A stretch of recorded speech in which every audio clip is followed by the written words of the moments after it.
ചാന്തുപൊട്ടില് ഏറ്റവും ക്രൂഷ്യലായിട്ടുള്ള ഒരു ഏരിയ ആയിരുന്നു. രാധാകൃഷ്ണന്റെ ജെൻഡറിനെ കുറിച്ച് തന്നെ ആളുകൾക്ക് സംശയം ഉണ്ടല്ലോ. അയാൾക്കൊരു പ്രണയം ഉണ്ടെങ്കിൽ അത് എങ്ങനെയായിരിക്കും എന്നുള്ള കാര്യത്തിൽ സംശയമുണ്ട്. ഞാൻ സിനിമയിൽ ചെയ്തിട്ടുള്ള ഏറ്റവും കോംപ്ലിക്കേറ്റഡ് ആയിട്ടുള്ള ഒരു ലവ് സീക്വൻസ് ആണ്. ഷഹബാസ് അമന്റെ ഫസ്റ്റ് പാർട്ടാണത്. ആ ഹമ്മിങ്ങിനാണ് ഏറ്റവും കൂടുതൽ ടൈം. ഒരു ദിവസമാണ് അതിന്റെ ഫുൾ റെക്കോർഡിങ്ങിന്. ഞാൻ ഗ്രാമീണ പശ്ചാത്തലത്തിൽ ഒരുപാട് സിനിമകൾ ചെയ്തിട്ടുള്ളതാണ്. അപ്പം ആ സിനിമകളൊക്കെ കഴിഞ്ഞപ്പോൾ ഞാൻ വിചാരിച്ചു ഇനി ഒറ്റപ്പാല പശ്ചാത്തലത്തിൽ ഇനി ഒരു കഥയും പറയാനില്ല വിചാരിച്ചിരിക്കുമ്പോഴാണ് ഈ സിനിമ യാദൃശ്യമായിട്ട് കാണുന്നത്. മരണവീട്ടിൽ നടക്കുന്ന കാര്യങ്ങൾ എപ്പോഴും ഭയങ്കര ട്രാജഡി ആയിട്ടുള്ള സാധനങ്ങളായിരിക്കാം. പക്ഷെ നമുക്ക് കാണുമ്പോൾ അതിൽ ഒരുപാട് കോമഡി എലമെന്റ്സ് ഫീൽ ചെയ്യുന്നുണ്ട്.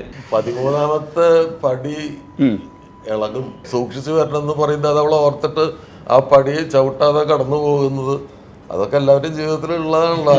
അത് പടിയുടെ ഇളക്കമുണ്ട്, ഈ മ്യൂസിക്കിലൊരു ഇളക്കമുണ്ട്, അവളുടെ മനസ്സിന്റെ ഇളക്കം ലിറിക്സിലുണ്ട്. പുതിയ പിള്ളേര് ഏറ്റവും കൂടുതൽ ആഘോഷിച്ച പാട്ടുകളിലൊന്നാണ് അഴിന്റെ ആഴങ്ങളിൽ. നിരാശാകാമുകന്മാരുടെ നാഷണൽ ആന്താണ്.